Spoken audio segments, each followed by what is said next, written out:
ইয়েমেনের যুদ্ধ কি এবার নতুন এক ভয়ঙ্কর মোড় নিচ্ছে, আর সেই যুদ্ধক্ষেত্র কি এবার প্রকাশ্যে ভেঙে পড়ছে? সৌদি আরব ও সংযুক্ত আরব আমিরাতের সম্পর্ক, ইয়েমেনের পূর্বাঞ্চলীয় বন্দর শহর মুকাল্লায় সৌদি আরবের বিমান হামলা এই প্রশ্নগুলোকে আরও জোরালো করেছে।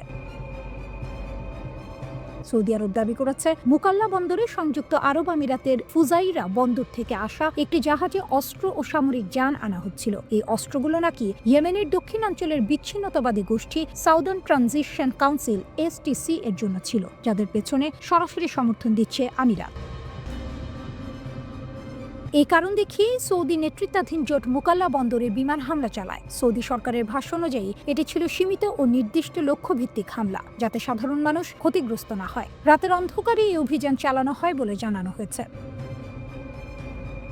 এই হামলা খুবই গুরুত্বপূর্ণ কেন? কারণ সৌদি আরব ও আমিরাত এতদিন ধরে ইয়েমেনে একই জোটে থেকে হুথি বিদ্রোহীদের বিরুদ্ধে লড়াই করছিল। হুথিরা ইরান সমর্থিত এবং এই যুদ্ধকে অনেকেই মধ্যপ্রাচ্যের বড় শক্তির লড়াই হিসেবে দেখেন, যেখানে ইরান একদিকে আর সৌদি আরব, আমিরাত, এমনকি পরোক্ষভাবে ইসরায়েল ও যুক্তরাষ্ট্র অন্যদিকে।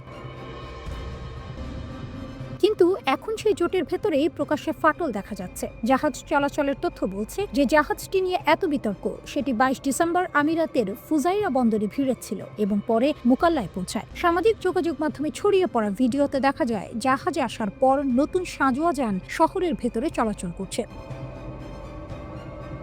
এদিকে ইয়েমেনের হাদরামাউত ও মাহরা প্রদেশে পরিস্থিতি আরও জটিল হয়ে উঠছে। সম্প্রতি STC সমর্থিত বাহিনী সৌদি সমর্থিত ন্যাশনাল শিল্ড ফোর্সের সদস্যদের সরিয়ে দিয়ে এসব এলাকায় নিয়ন্ত্রণ নিতে শুরু করে। এটি সৌদি আরবের জন্য বড় ধাক্কা, কারণ এই অঞ্চলগুলো তেল সমৃদ্ধ এবং কৌশলগতভাবে অত্যন্ত গুরুত্বপূর্ণ। এর পরপরই সৌদি আরব প্রকাশ্যে আমিরাতের ভূমিকার সমালোচনা করে। সৌদি পররাষ্ট্র মন্ত্রণালয় এক বিবৃতিতে প্রথমবারের মতো সরাসরি বলে, STC এর সাম্প্রতিক অগ্রগতির পেছনে আবু ধাবির ভূমিকা রয়েছে, যা অত্যন্ত বিপজ্জনক এবং পুরো অঞ্চলের স্থিতিশীলতার জন্য হুমকি। এদিকে দক্ষিণ ইয়েমেনে হাজার হাজার মানুষ রাস্তায় নেমে STC এর পক্ষে বিক্ষোভ করছে। তাদের দাবি, দক্ষিণ ইয়েমেন আবার স্বাধীন রাষ্ট্র হওয়া উচিত। বিক্ষোভকারীরা বলছেন, সৌদি বিমান হামলা তাদের দমাতে পারবে না। রাষ্ট্র ফিরে পাওয়া নয়তো মৃত্যু, এই স্লোগানই এখন দক্ষিণের রাজপথে শোনা যাচ্ছে।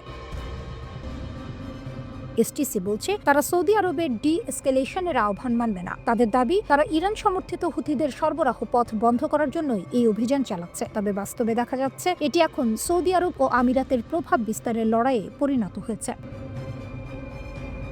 এই পরিস্থিতিতে ইয়েমেনের প্রেসিডেন্সিয়াল কাউন্সিলের প্রধান রাশাদ আল আলিমি সতর্ক করে বলেছেন, বিচ্ছিন্নতাবাদীদের এই কর্মকাণ্ড সাধারণ মানুষের জন্য মারাত্মক ঝুঁকি তৈরি করছে। সব মিলিয়ে ছবিটা কি দাঁড়াচ্ছে? একদিকে হুথিদের বিরুদ্ধে যুদ্ধ, অন্যদিকে সৌদি আমিরাত দ্বন্দ্ব, আর তার মাঝখানে ইরান, ইসরায়েল ও যুক্তরাষ্ট্রের বৃহত্তর ভূ রাজনৈতিক হিসাব। ইসরায়েল কি এবার নিজেই নিজের জন্য নতুন বিপদ ডেকে আনছে?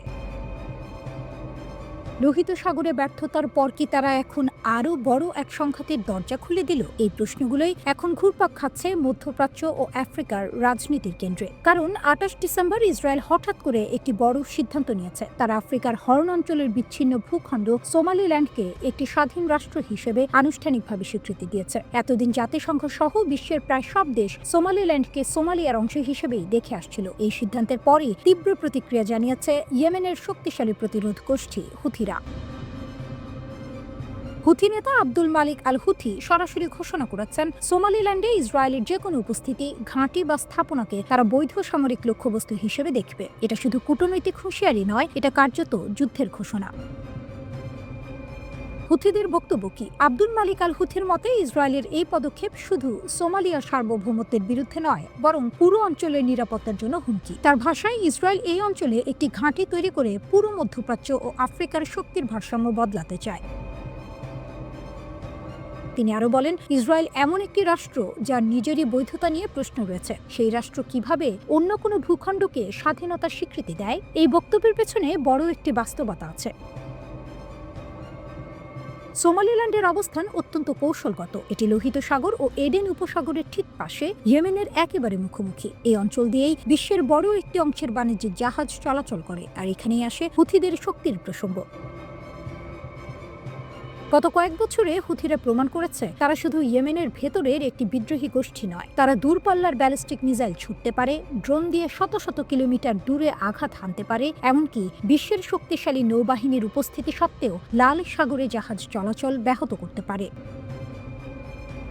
যুক্তরাষ্ট্র, যুক্তরাজ্য এবং ইসরায়েল একসঙ্গে চেষ্টা করেও লোহিত সাগর পুরোপুরি নিরাপদ রাখতে পারেনি। এটাই হুথিদের সবচেয়ে বড় শক্তির প্রমাণ। এখন ইসরায়েল যদি সোমালিল্যান্ডে কোনো সামরিক বা গোয়েন্দা ঘাঁটি তৈরি করে, তাহলে সেই ঘাঁটি হুথিদের মিসাইল রেঞ্জের ভেতরেই পড়বে। একটি ইসরায়েলি থিঙ্ক ট্যাঙ্ক ইতিমধ্যেই বলেছে সোমালিল্যান্ডকে ব্যবহার করা যেতে পারে হুথিদের উপর নজরদারি এবং সামরিক অভিযানের জন্য। কিন্তু প্রশ্ন হলো, এই পরিকল্পনা কি উল্টো ফল দেবে? কারণ হুথিরা স্পষ্ট করে বলেছে ইসরায়েলের যে কোনো উপস্থিতি মানেই সরাসরি সংঘাত। এখানেই বিষয়টি আরও স্পর্শকাতর হয়ে ওঠে। কিছু প্রতিবেদনে বলা হয়েছে, যুদ্ধ পরবর্তী গাজা পরিকল্পনার অংশ হিসেবে ইসরায়েল নাকি গাজার ফিলিস্তিনিদের অন্যত্র স্থানান্তরের কথা ভাবছে। এমনকি সোমালিল্যান্ডে 1 মিলিয়ন পর্যন্ত গাজাবাসীকে নেওয়ার প্রস্তাবনা কি আলোচনা এসেছে। এই খবর আরব ও মুসলিম বিশ্বে ক্ষোভ আরও বাড়িয়ে দিয়েছে। ইতিমধ্যেই একাধিক আরব ও ইসলামী দেশ ইসরায়েলের এই সিদ্ধান্তের নিন্দা জানিয়েছে এবং সোমালিয়ার ভৌগোলিক অখণ্ডতার পক্ষে অবস্থান নিয়েছে। একদিকে ইসরায়েল নতুন একটি ঘাঁটি খুঁজছে, অন্যদিকে হুথিরা আগের চেয়ে আরও আক্রমণাত্মক অবস্থানে। যে হুথিরা ইতিমধ্যেই যুক্তরাষ্ট্র ও ইসরায়েলের বিরুদ্ধে লোহিত সাগরে নিজেদের সক্ষমতা দেখিয়ে এসেছে, তারা এখন বলছে প্রয়োজনে সামরিক পদক্ষেপ নিতেও তারা পিছপা হবে না।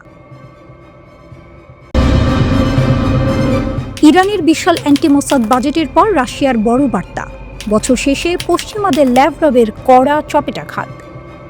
আবার উত্তপ্ত মধ্যপ্রাচ্য, নেতানিয়াহু ট্রাম্প বৈঠকের আগে হুমকি দিচ্ছে রাশিয়া ও ইরান।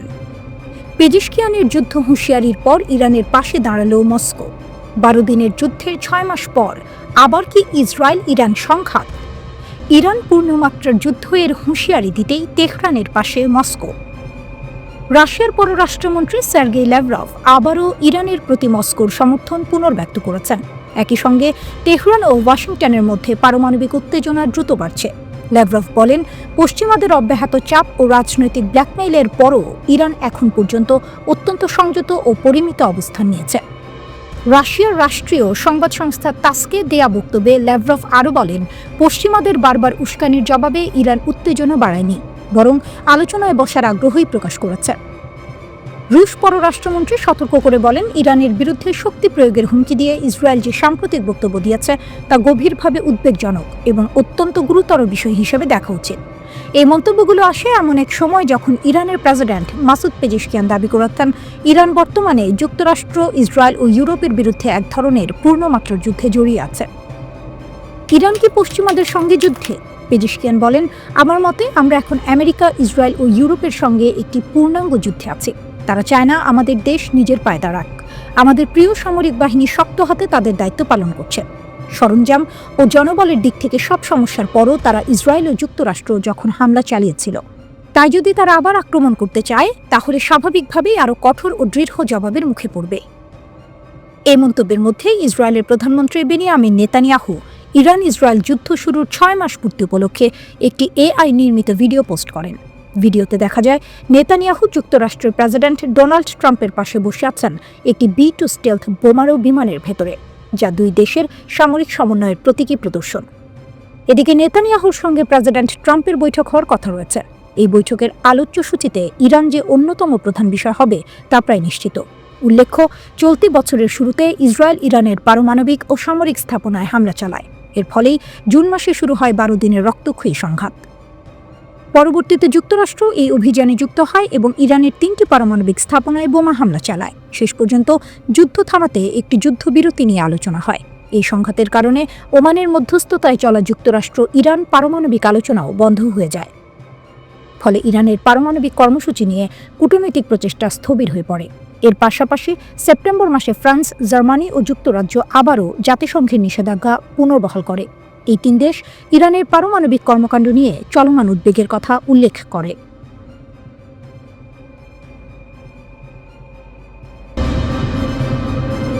অবশেষে কি সবুজ সংকেত দিয়ে দিলেন ইরানের সর্বোচ্চ ধর্মীয় নেতা আয়াতুল্লাহ আলী খামেনি?